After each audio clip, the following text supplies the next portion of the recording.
Hi everyone, I'm Kate Reynolds. I guess you can see my title slide, Frames and Reframing, Recent Discussions on Communicative Competencies. And I really appreciate you joining me in the middle here of June and taking your time during the summer to have this discussion with me. I've been long thinking about the communicative competencies in my work as I prepare teachers and I present the frames of communicative competencies to them. And I believe that the communicative competencies are an extremely important contribution that we make to educational discourse.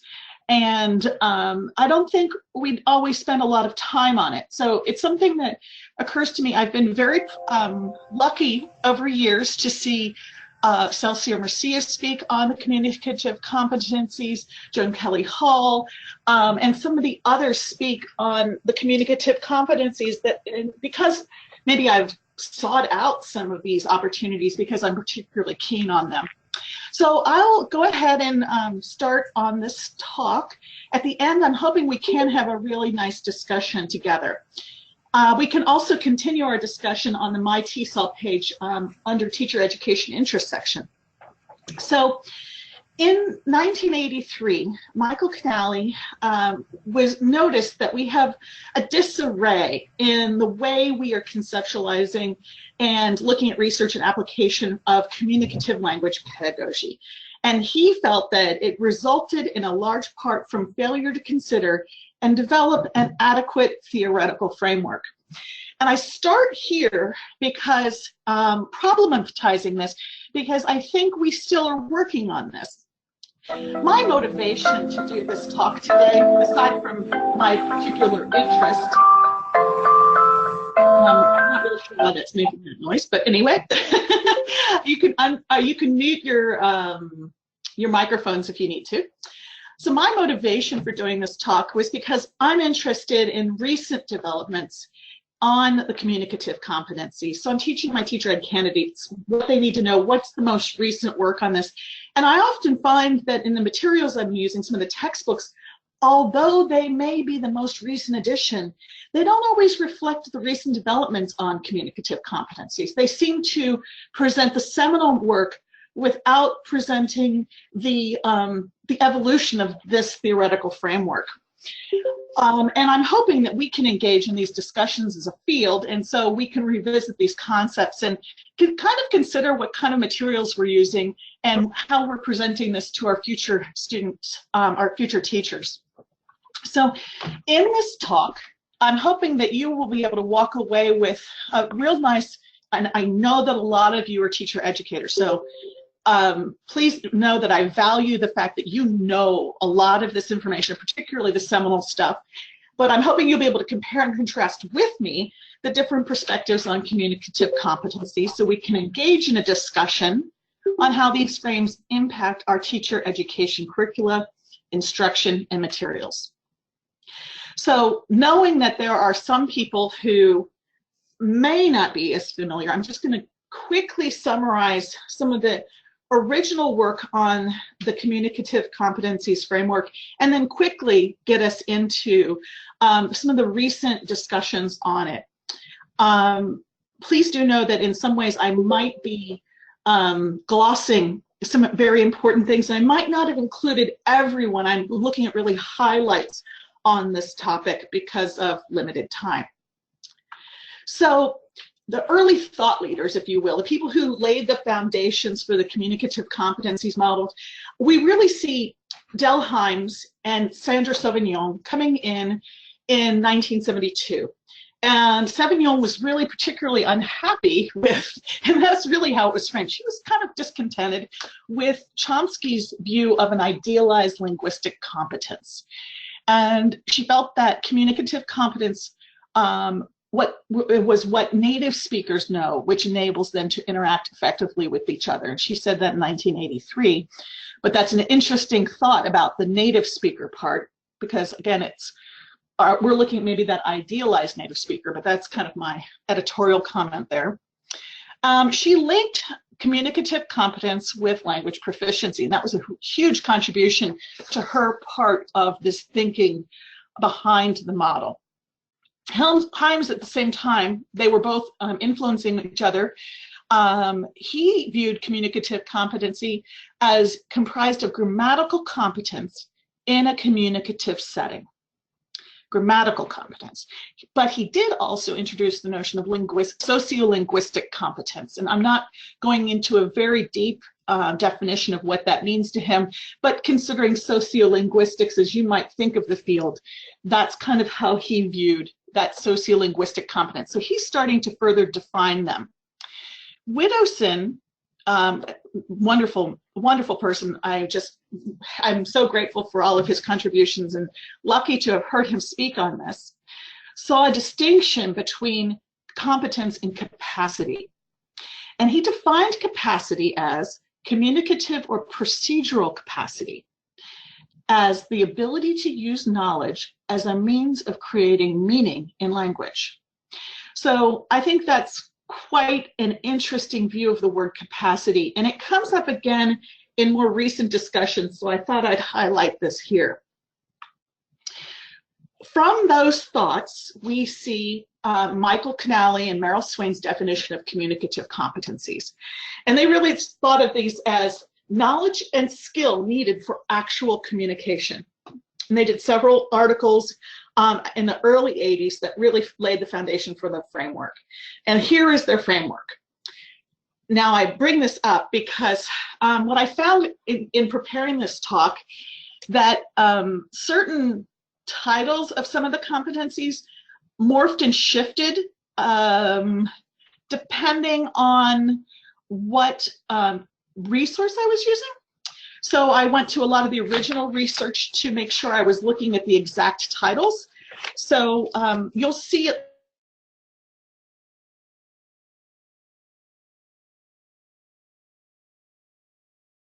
as a grammar, syntax, lexicon.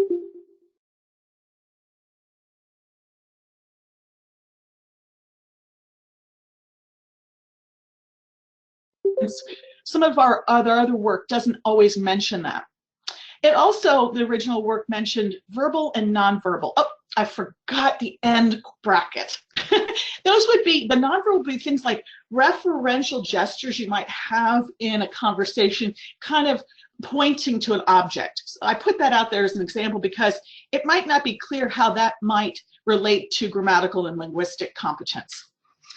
The second competence they proposed is discourse, or the global level competence. How all the pieces fit together to form a comprehensive spoken or written text.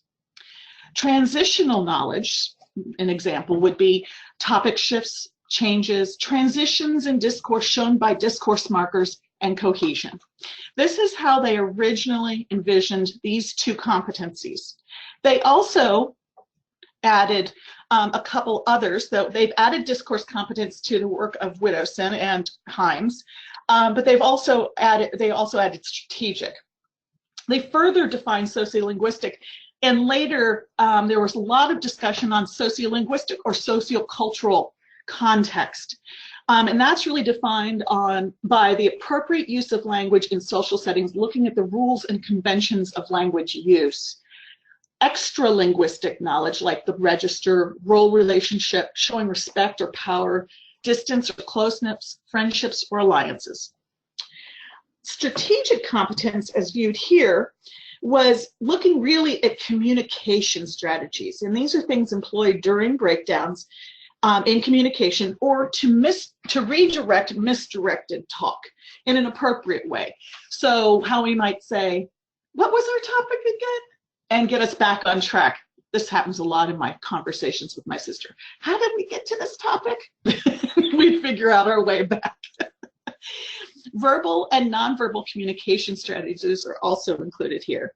And the strategic competency really compensates for areas of weakness and proficiency. And that frame really is what came from this idea of areas of weakness and proficiency, came from the original literature. And I don't mean to make this a deficiency perspective. In my view, learning a language is a completely additive activity. So that's my caveat there. So that's kind of the historic roots. Let's jump to the major developments and go through some of these things chronologically. And again, major developments, not everything in the field. This is not meant to be an exhaustive literature review, but just the major keystones and discussion points. So Lyle Bachman in 1990 started looking at a definition of communicative language ability, kind of related to competence. He believed that language is used to achieve a particular communicative goal. And so we have this kind of model here of knowledge or competence, capacity for appropriate use of knowledge in a contextual communicative language setting. So those are kind of three parts that he's really introducing to this discussion.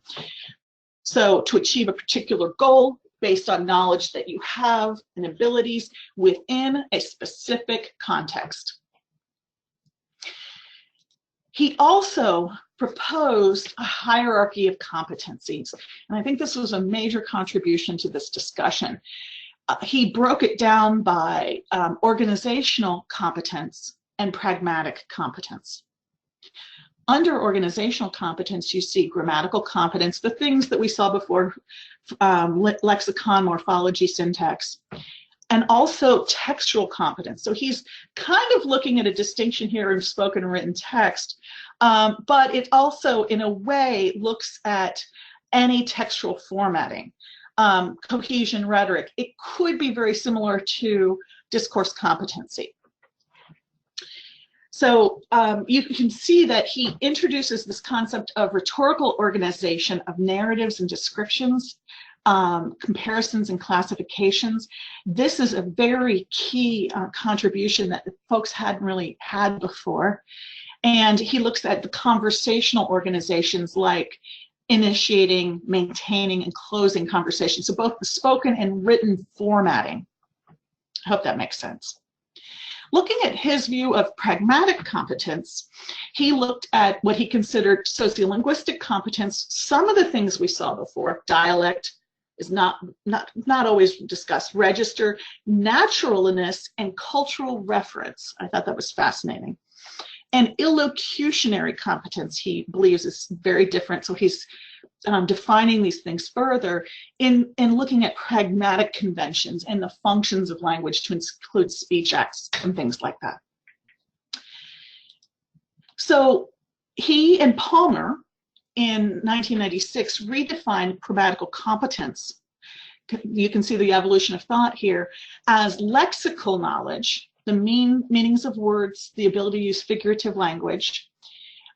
And that's kind of in a pragmatic sense, understanding the meaning of words and figurative language. Functional knowledge, the communicative purposes and intentions as enacted in utterances. And sociolinguistic knowledge, appropriate use of language in settings. You can see how this is all being further defined and discussed throughout the time, and how this has really advanced the model already into 1996. Right around the same time, we have a seminal work, in my opinion, by Celce-Murcia, Marianne Celce-Murcia, Zoltan Dornyei, and Sarah Thurrell. In 1995, they redefined the communicative competency model in a very thorough paper, very, very thorough paper. And I recommend to everyone to take and read this. And this would be a discussion point for graduate students to really read this, because it so thoroughly defines these areas. So they looked at discourse competence, and they looked really at organizational knowledge within that. Things like cohesion, diocese, I don't know if I pronounced that right, I've been trying. Referential language, coherence, generic structures, conversational structures. So they're subsuming both the spoken and written together in this organizational discourse competence. And linguistic competence, again, this is more of a standard approach that we've seen already. They also look at actional competence. That's the communicative intent. It's kind of similar to Bachman and Palmer's functional knowledge. Knowledge of language functions like interpersonal exchange, information, opinions, like giving information, opinions, feelings, suasion, I love that. Problems and future scenarios is how they broke that down. the communicative intent. And I looked at knowledge of speech acts and speech act sets, interactional competence. So really, what are the actions you're trying to achieve or participate in? They broke down sociocultural competence. So we've got now 4 for them. Of course, their actional is a new addition to the format in a different way, looking at maybe a strategic but also a discourse version of that. But the sociocultural competence, they said speakers' knowledge of how to express messages appropriately within the overall social and cultural context of communication. They aligned this with pragmatic factors the individual's identify and the individual's identity, excuse me, I wrote that wrong, and specific context. So contextual factors, they looked at things like the participants in a context, the situation, where it is in time, the place, the social situation. So I was imagining 1970s LA social situation, pool party. Maybe I'm just there mentally in the summer, I don't know. And stylistic appropriateness for that location, time, and space. So that's kind of how they're envisioning this very situated knowledge that we bring into all of our discussions. And so they're really calling it a sociocultural and not a sociolinguistic competence. So we're seeing that shift in definitions and titles here. They also included cultural factors. Sociocultural background knowledge, so how much you know about the target language community. That was a quote from them. But in our current world, it could be knowledge of English as an international language in Singapore, for example, and how the target communities of speakers are coming together to interact with all of their different language backgrounds, world Englishes, etc. Dialect and regional differences, another typo. They play those in to the cultural factors and the cross-cultural awareness. So moving between different cultures as they're interacting. Again, I will make a note that we, I think, view this kind of idea of cross-cultural differently now as we're kind of really looking at multicultural interactions everywhere that we use language. Nonverbal communication factors is another area that they break down sociocultural competence into. And they look specifically at kinesthetic, kinesic features, body language, etc. Proxemic factors like spatial things, like how close somebody might be standing to each other. Haptic factors, whether they're touching. Is somebody touching a shoulder? Are they touching a waist? Meaning such different things. Paralinguistic factors, the acoustical sounds and non-vocal noises. That one blows my mind. I had to really ponder that one a lot in the past. And then silence. And every culture, of course, using silence so differently. And that really depending on these contextual factors. They broke down strategic competence further into metacognitive strategies used to negotiate messages and problem solve during the communication breakdowns. We see that coming in from some of the earlier work on actional competence. Includes strategies of avoidance or reduction, achievement or compensatory strategies, stalling or time gaining, self-monitoring, and interaction. And what was interesting to me at this point was this was all occurring simultaneously with the work of Oxford and Casper in terms of communication strategies. And so there was a lot of discussion on the strategies needed to really increase one's competence. So it makes sense that these things were all kind of occurring around the same time frame. So now we're going to have a really big jump ahead, although Mary and Celce-Murcia continued to talk on this. I know John Kelly Hall did. I saw them between 1995 and this 2012 date. So there's this giant leap. But there weren't many advances on these topics. At one TESOL in the late 90s, I saw Mary and Celce-Murcia speak and present 10 different areas of communicative competencies. And I really wish I had that information at my fingertips now, but I didn't see anything written by her that laid out those 10, so I feel like it was a loss in time for me. But I want to share with you some of the recent work. This is very recent now. Jack Richards put out a video. You can see these videos, there are links there under his picture. And he talked about communicative competencies and suggests 5 strands of communicative competence. This is really a revisioning of this in a lot of ways. He brought to the fore the idea of complexity, appropriacy, and communicative capacity. Again, we see capacity coming up. Appropriacy we've kind of seen in a couple other areas, particularly in sociocultural, sociolinguistic competence, pragmatic competence.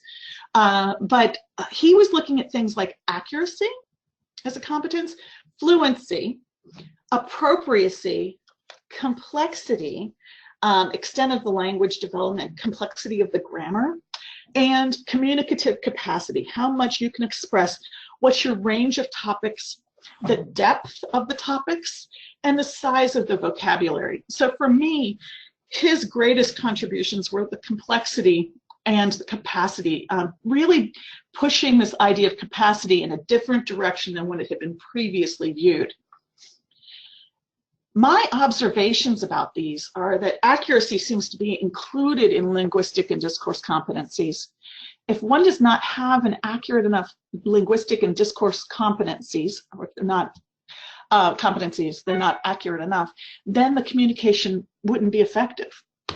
Fluency, it doesn't feel very well defined to me. I tend to use fluency as proficiency and the ease of communicating in terms of conversation as fluidity.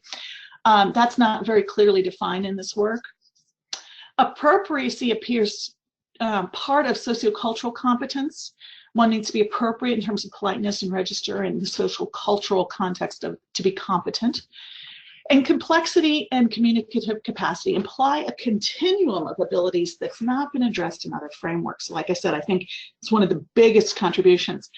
When I was really thinking about this, I thought that in many ways we could probably take something from some thoughts from the actual proficiency levels because they account for complexity of expression and communicative capacity more than our current communicative competence frameworks.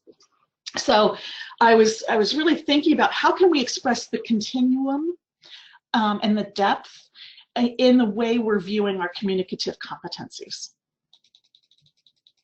So Lotherington and Ronda in 2014 really started looking at our new communication modalities. They're looking at our digital lives, and this is so different than the place where our original framers of these communicative competencies came from, and I can speak volumes on that. I talk all the time with my daughter and my niece who are so much younger, millennials, about how life was different when I grew up, but in so many ways this was a different world, and I think some of you can really relate to that, or at least I hope so. Lotherington and Ronda posited the need to consider communicative skills in light of digital and multimodal technologies. They suggested a reconceptualization of Canali and Swain's communicative competencies framework with a digital framework of competencies including multimedia, medium. They call it multimedia, but I'm adding medium there. So multimedia / medium, if you will. Collaborative communication, agentive participation, and multitasking. So I'm going to walk through those a little bit because I think they're so different than some of the other conversations that we need to kind of break those down to see what they're talking about. They suggested that multimedia and medium competencies were things like navigating multiple digital platforms, multiple modalities for making meaning, coding competence, like human and machine languages. It seems to be a lot to know these days to add 2 languages, the ability to code. That's a little editorial comment, but that's one of the things they felt was a competency necessary. Reemploying old media to produce new meanings. And when I was wrapping my head around this one, I was thinking about an old media that we might use to produce new meanings. And I was thinking about how our language has been shifting so much, how email has moved to texting, and how email is now an old media. Before it was obviously letters and memos and things like that. So those things to email to texting. And so we're producing new meanings through this process of interfacing with this digital world. So those are kind of some mediums. How are we dealing with these multimedia and the mediums? The next area they suggest is collaborative communication. Collaborative meaning production, multiple ownership. So really how we're engaging in co-constructed discourse in the use of our new mediums, and how we're co-authoring texts in the sense whether it's a written text for, co-authoring a written text or co-authoring a dialogue or a conversation. How ongoing learning through critical dialogue and engagement is part of that collaborative communication. They looked at recognizing and harnessing machine mediation. So recognizing the machine, the tools that we're using are mediating and changing the collaborative nature of our communication, as well as social participation in global forums. So this is really that very big forum that where we're interacting with so many different people with so many different sociocultural backgrounds and skill sets and language and et cetera, et cetera. So that's a very different communicative, collaborative environment than what we have seen in the past. They broke down agentive participation by looking at learning by doing.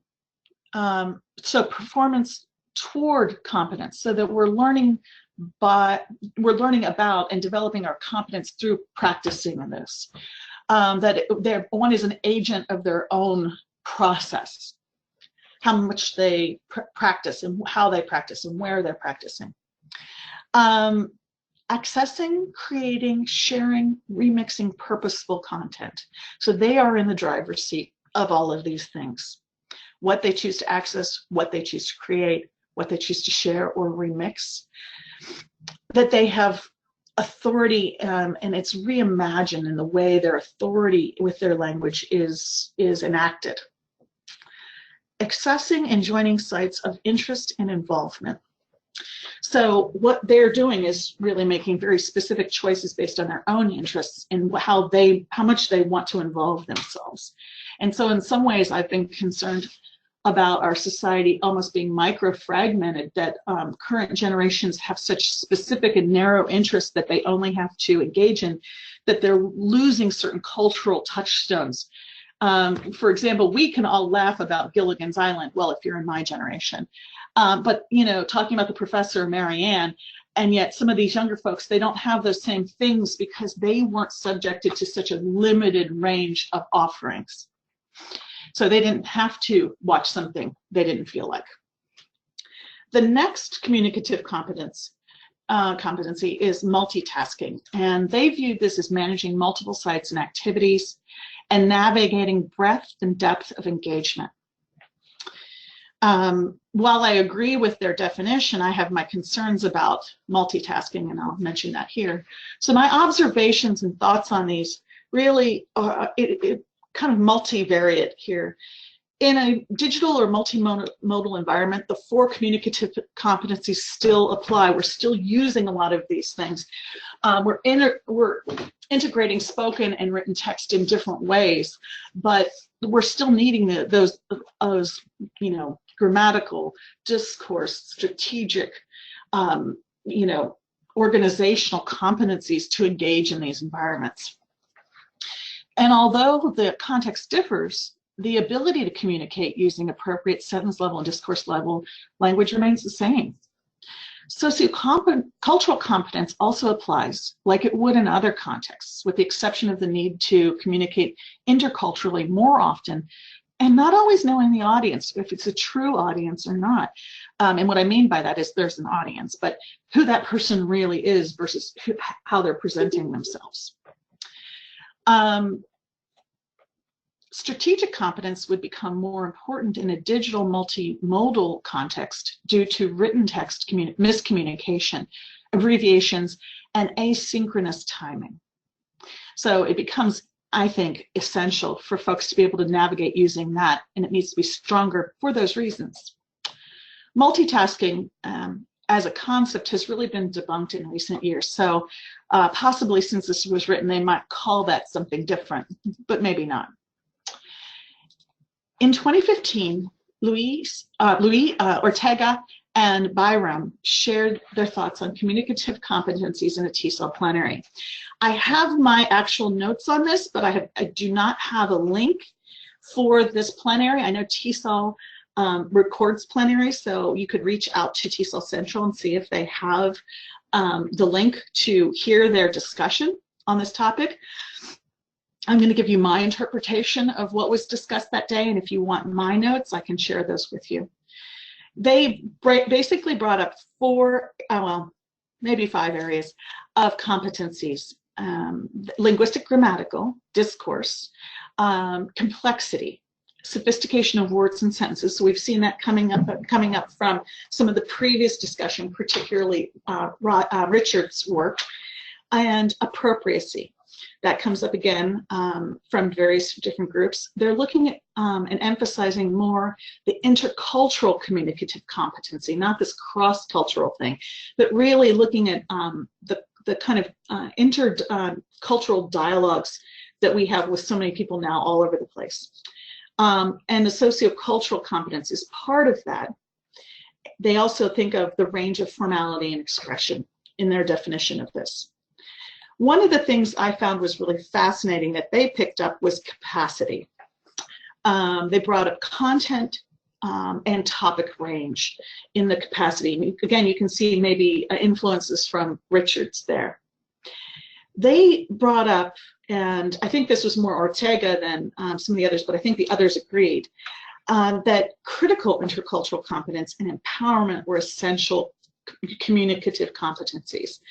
That intercultural competence, the awareness of the target and one's own culture, intentionality, reflection, and cultural monitoring was a key competency now. And then empowerment through anti-oppressive pedagogies was essential, impacting, like the impact of privilege and social systems on communication. So thinking through what we say because of these things, and it strengthens our ability to communicate. Okay, we're almost done with our summaries of where we are, with the last one as Hall, Joan Kelly Hall, in 2018. She reasserted, and she's been talking about this off and on for years, the importance of interactional competence or repertoires. She differentiates the target of learning, that is the ability to interact, and the means of learning through interaction. So we can see this a little bit through some of the other work as well. She called for a new term for interactional competence to recognize the differences between the two, the target of learning versus the means of learning. So what are we trying to do and how are we trying to do it? I recommend that you read this book. It's fascinating, looking at that interactional competence and development. So this leads us to our discussion. Which of the recently proposed ideas have merit to be included in a contemporary framework? Some of the ones that kind of keep knocking around in my brain are communicative capacity, complexity, multimodal communication, critical intercultural competence and empowerment, and interactional competence as defined by Hall. So what do you think? Which ones of these really should be reconsidered in a contemporary framework? And please unmute your mic, share your thoughts, or type it in the text box so we can all hear your thoughts.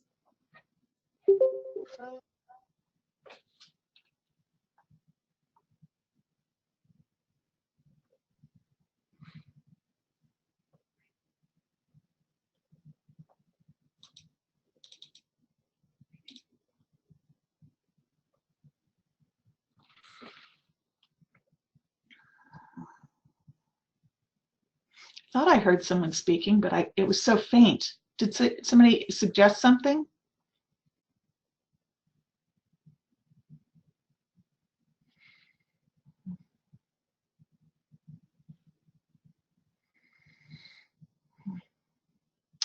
Well, if nobody's going to share anything, I think I'll share my thoughts. In terms of communicative capacity and complexity, I think if we, instead of thinking of the communicative competencies as certain topics that need to be achieved in a certain way, if we could think of them all as having their continuum, almost as though it's a rubric, we could lay out similar to ACTFL, how one might progress along these continua in the development of this process. And I think that might help us as a field look at developing each of these skills, as opposed to kind of looking at, say, sociocultural competence and saying you need to be competent. We could look at how a person at a more beginning stage of their language acquisition process would be learning in terms of sociocultural competence versus somebody in an intermediate stage versus somebody at a more advanced stage. So I think we could break all of those things down on a continuum and looking at the complexity of the topics they can talk on and the depth of the topics they can talk on.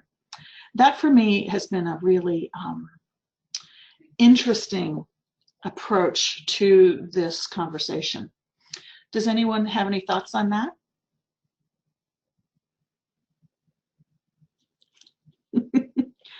Okay, we've got somebody chiming in on the text box, the chat.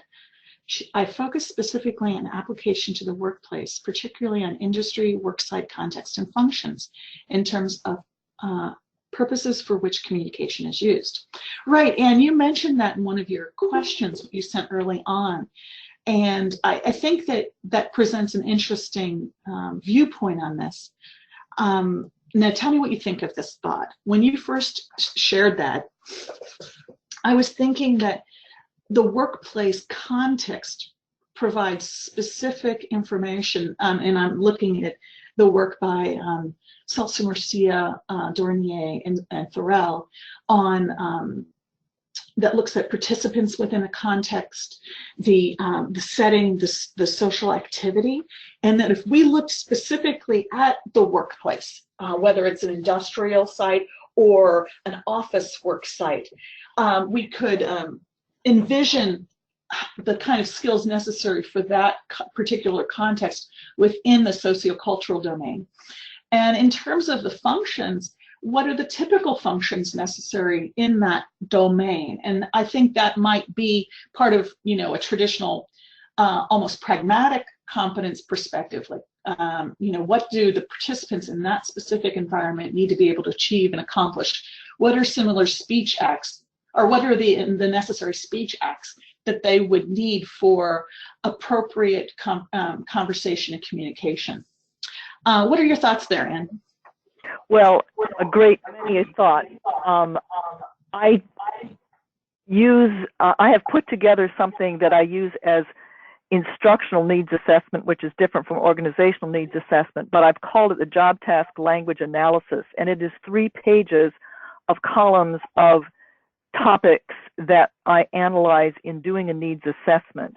One of them is the functions as of J.A. Van Eck, and others are the notions. For example, I was working with a program to build tires in Saudi Arabia, and I asked them I'm doing the needs assessment with the engineers, what could go wrong? And I showed them a list of notions, and we looked at they picked out accuracy, and they said somebody's got to stand in front of the Banbury mixer, because if they stand to the side, then they will not get accurate readings on time, pressure, temperature, and things like that. So that triggered that notion, or that notion of accuracy helped to trigger the language that needed to be used to get an accurate reading of time, temperature, and pressure.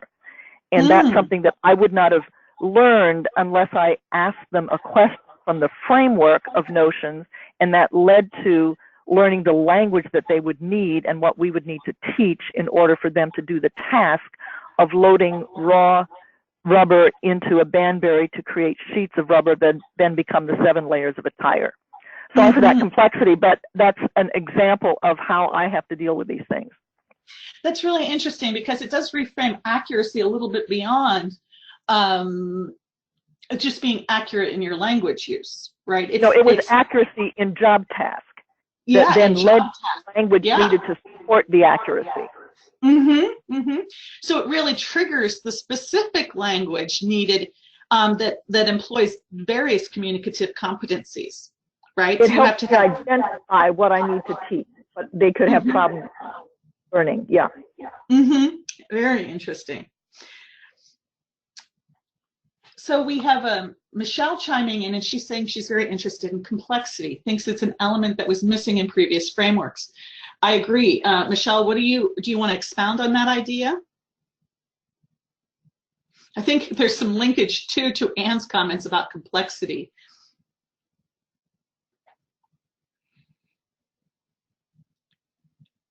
Okay, so we also have a comment from Linda. Multimodal communication seems critical at the moment and into the future. It puts an aspect of communication in an area of competence that tends to fit pre-existing models in mostly abstract ways. The originals of the image of the original communicative competencies could never imagine it, absolutely. And communicating to and through new technology truly deserves its own focus. It's not just like every other language competence, in my opinion. The controversy over social media and elections and politics is proving this out. There's a degree of communicative competence required even within the L2 when we communicate using modern technology, both as speaker, writer, reader, listener. Very interesting. I'd like to hear more on that. Would you like to share more of your thoughts on that, Linda?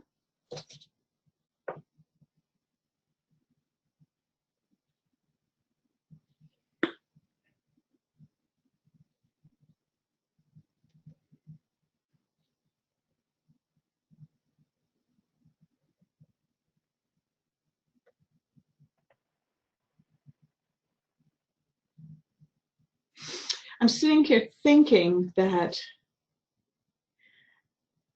in order to have a framework, we need to keep it as integrated as possible, right? And integration means reducing overlap, but at the same time, we need to make sure that we address the areas that Linda has identified as this is a very different animal that we have now. I guess I'd really like to hear more on this, so I can make sure that I'm seeing it how you're seeing it, Linda. I can see she typed I, but maybe that she doesn't have a microphone.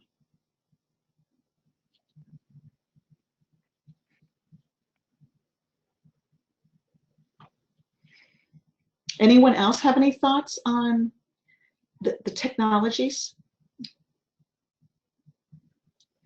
Okay, Michelle's back with us. She wrote a couple comments, and she's linking it to complexity to the comments on multimodal issues. Complexity of language enables the critical thinking needed for successful multimodal interactions. It's okay, Michelle, we get it. Not everybody has a microphone, and this morning mine wasn't working either, so I was feeling a little challenged, so I can only imagine what you're going through. So yeah, that complexity necessary to perform in an environment, and it's difficult to measure for, for example, right learning objectives for teaching complexity. That's something we could really analyze. What is it to have complex language? I was thinking in terms of complexity, and this is just my thinking, of course, and that's why I'm kind of glad we're having this dialogue, is so we can all express our different thoughts on it. But my thoughts on complexity is thinking about, for example, grammatical complexity. We can have a simple sentence, or we can have a compound sentence, or we can have sentences with relative clauses or adverbial clauses. And so that presents a continuum of complexity in terms of the grammatical competence. Now, in terms of complexity of other areas, there might be more complex and sophisticated lexicon. There might be more complex, let's think, strategic competence, maybe? I bet you could, because the more, when you're just having a dialogue one-on-one with one person, you're just going back and forth, it's a little easier than navigating group conversations. So there's a complexity to every additional participant. And then, of course, there's complexity in the discourse we're having right now, because it's using those multiple modalities, right? So I'm speaking, some of you are speaking, some of you are typing. I'm summarizing your comments so I can make sure I link them in auditorially. So we've got that kind of complexity happening as well. Is that what you were kind of thinking, Michelle?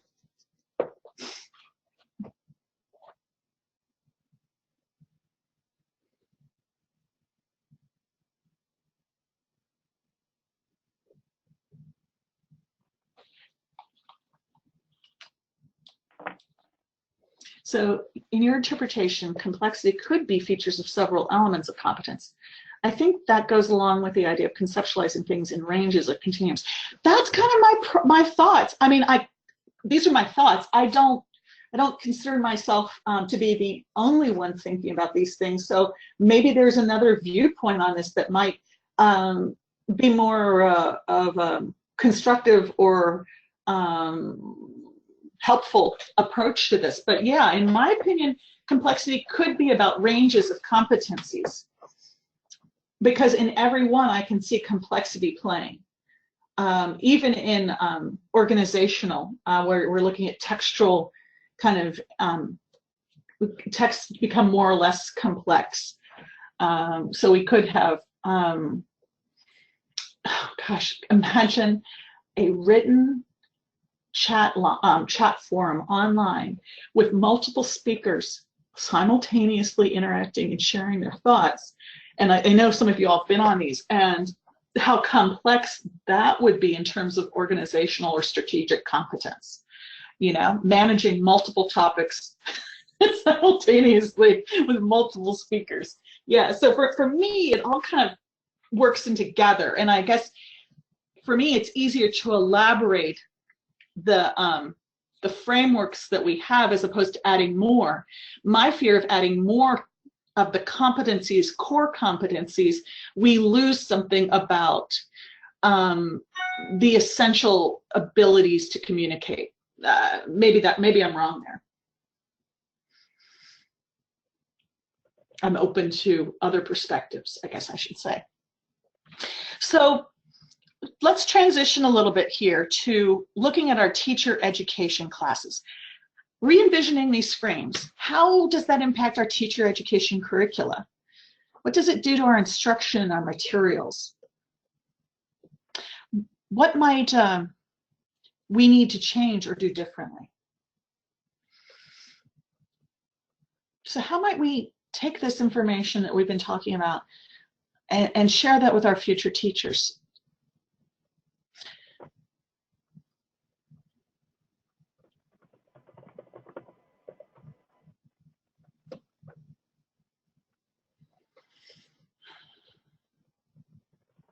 One way for me is in terms of my instruction, making sure that I'm sharing different viewpoints on the communicative competencies, not just the seminal work, but further discussions that have elaborated this theoretical framework, so they understand that it's a continual conversation.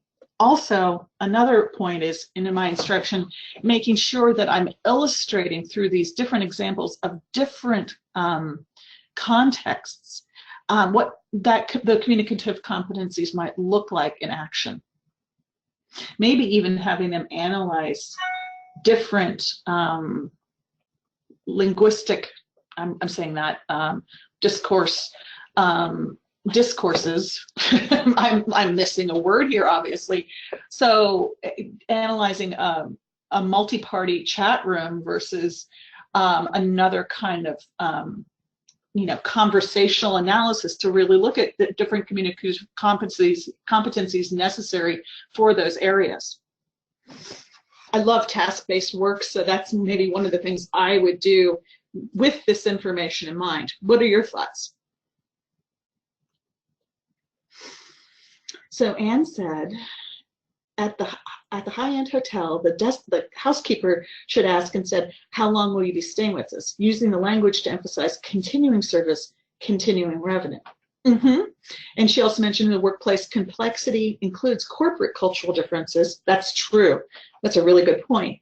In a low-end hotel, the housekeeper says, when will you be checking out? Instead of how long will you be staying with us? So there is complexity there, definitely. And it's kind of a sociocultural complexity, right? Absolutely, yeah. You have to have a sense of whether you're staying at the Holiday Inn or you're staying at the Boca Raton Hotel and Club for $350 a night. Had to tailor the communication of the housekeepers to the context of the guests and the corporate culture. Yeah. Very interesting.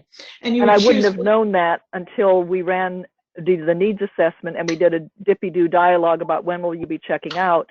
And the Boca Raton Hotel was aghast. We would never say that. We have always emphasized continued service, continued revenue. Wow. And that's a beautiful example of the word choices, the contextualized word choices, right? The frames. And yet you would never say that at the Holiday Inn because every housekeeper, I've learned, checkouts take 30 minutes, stayovers take 20, and the housekeepers have to negotiate to manage that number for the time they have. And so they have to swap around to make sure they've got the right balance. So the key communication they have to determine is if a person is a checkout or a stayover. And the question they ask is one I've wrenched. Anyway, I don't mean to monopolize, but I just thought that would be an interesting, perhaps, complexity that people hadn't thought about was the corporate culture. I love the example. Thank you so much. It's beautiful. And I could see that that would impact instruction in your context. So, for example, identifying and analyzing the context for language use, and then discussing the frames we might use when speaking. Right? In other words, if the housekeeper were used to saying, when will you be checking out? In other words, how soon can we kick you out and get into your room? They have to change her whole mind frame of customer service and express that in their communication. Absolutely. Absolutely. No, I think it's a brilliant example. Thank you for sharing it. Sure. And I don't think you're monopolizing because I think everyone's really quiet. So I'm glad that somebody's talking to me. And I'm glad that Michelle is talking to me too.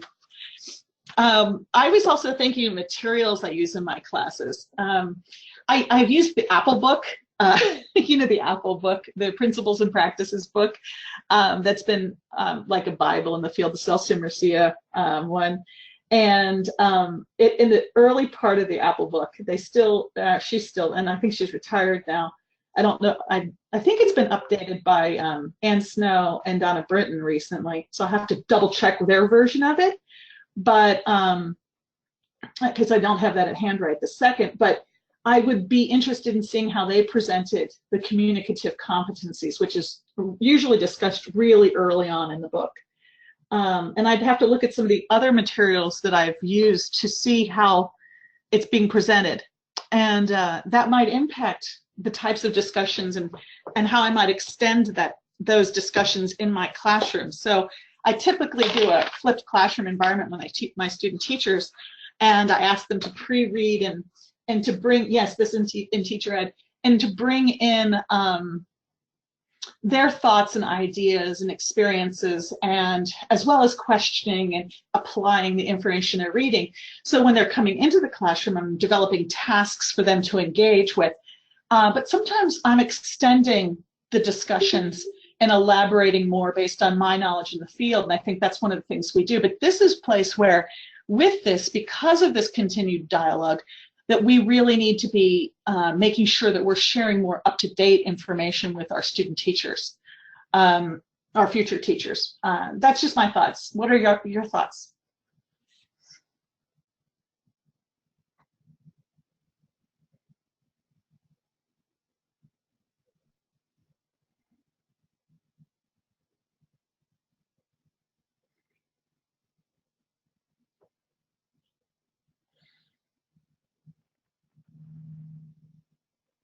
Michelle has chimed in. Do you think it's more valuable to spend more time teaching various versions of cultural competence framework or applying how they would address the concepts of competence within specific learning environments? It's a very good question. I think there are different ways one could go about that. What do you all think?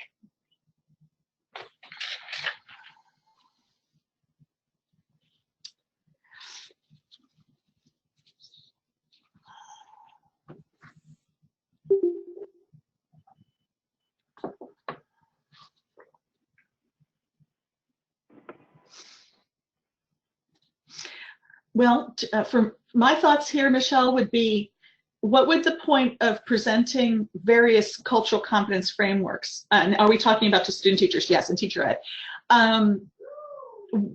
Would it be better for them to know how to apply that information? And I guess it goes back to the purpose of their participation in the program. Are they looking to become future professors, or are they looking to go out and be teachers internationally or in public schools or in their location, or what's their goal?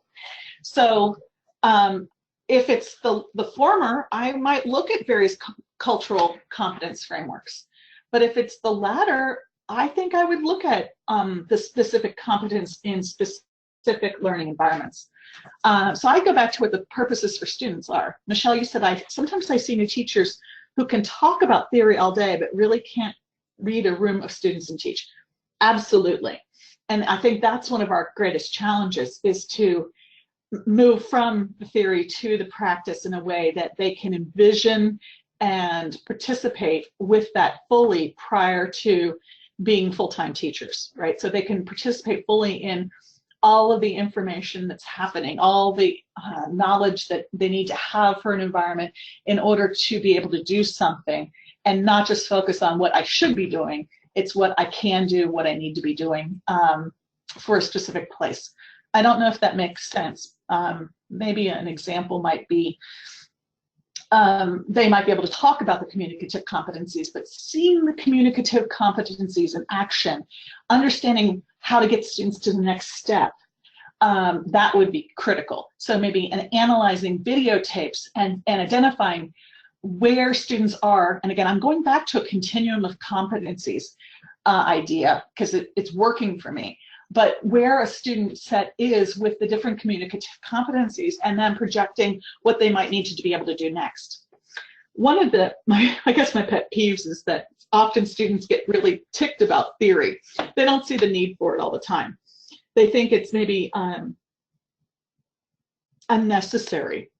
But for me, I keep going back to the notion that theory tells us, it gives us guidelines, it gives us principles, things that we can do, things that we need to be able to do in certain ways that will background all of our work. But we have to be able to do our work. It tells us the why we're doing what we're doing. And so we can then analyze if we're being effective in our work, because we have guidelines to tell us if we're getting close to where we need to be. Yes, I like the idea of looking at a situation activity video, then having teachers analyze it and think specifically about how to enhance specific competencies in that context. Yeah, actually, these are our conversations causing me to brainstorm new ideas and things. I'm totally going to do this. I'm like, okay, now I need some video. I mean, everything I do in my life, I'm like, now I need some video. It's like, okay, how might I come up with some videos that would be unadulterated videos of real classroom discourse so they could look at the competencies. So Linda said, I think these add-ons, innovations on the traditional communicative competence framework are important because several shine a light, not just on how to teach, but what to teach. We really do, for example, need to think about what it means and what it takes to communicate by email, text, as a collaborator on a Google Doc, etc. Absolutely. Absolutely. And just imagining a scenario around a Google Doc. You've got a Google Doc. You've got multiple parties. And right now I have several Google Docs with multiple parties who are supposed to be chiming in on them. So I have to put that thing out there. I have to communicate with my co-authors that it's out there and where to find it, and what I need them to be able to do on it to participate with me, and then they need to be able to communicate that back to me, what they need me to do, you know, since this is a very much two-way street.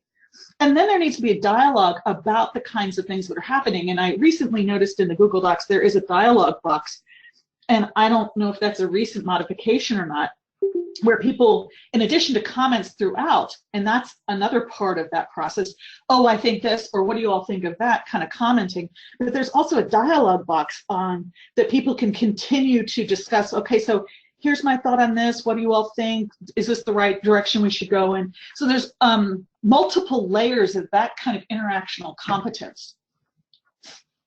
Anyway, I'm just playing out that thought in my mind. Yeah, so you think that's one of the most helpful aspects. Okay, that's cool. I can see that. So thank you, Linda and Michelle, and everyone else who has been part of this presentation and for this conversation, this discussion. I'm hoping that we can continue this discussion on my TESOL under the TEIS discussion boards. If you have a question about this, please feel free, or a thought on this, please feel free to go out there and post a thread. I don't need to be the initiator. Please be an initiator. If you're ever on the TEIS TESOL discussion boards, you can see my name coming up all the time, and it makes me feel bad that I'm always out there so much. But right now I am the teacher ed intersection chair, so that's why I'm out there all the time. So please somebody else be an originator. Please, I beg of you. And I would love to extend this conversation. And you can also email me. My email's up there, kate.reynolds@cwu.edu. I'm out here in Central Washington on the west coast of the United States. You'll also notice there are references to all of the citations in the talk, because I think it's vital that if you want to, you can go out there and look at what I was looking at in preparing this talk. And you can share this with your future teachers as is necessary. Obviously, you wouldn't expect everything of them. Do you want to highlight this very awesome article by Celce-Murcia, Dornyei and Thurrell, and some of the other ones that have really been interesting and provocative in terms of thoughts, the Lotherington and Ronda article from 2014. So please touch base, and thank you so much for your time. I can share the PowerPoint if you would like. I can share the PowerPoint with you. You can email me for it because I don't really know where else to share it. But this is also recorded, so once it goes up, the recording goes up, I will post the recording and maybe the PowerPoint on a discussion board on the teacher education intersection. So again, y'all have a great day, great summer, and thank you for participating and talking. Bye-bye.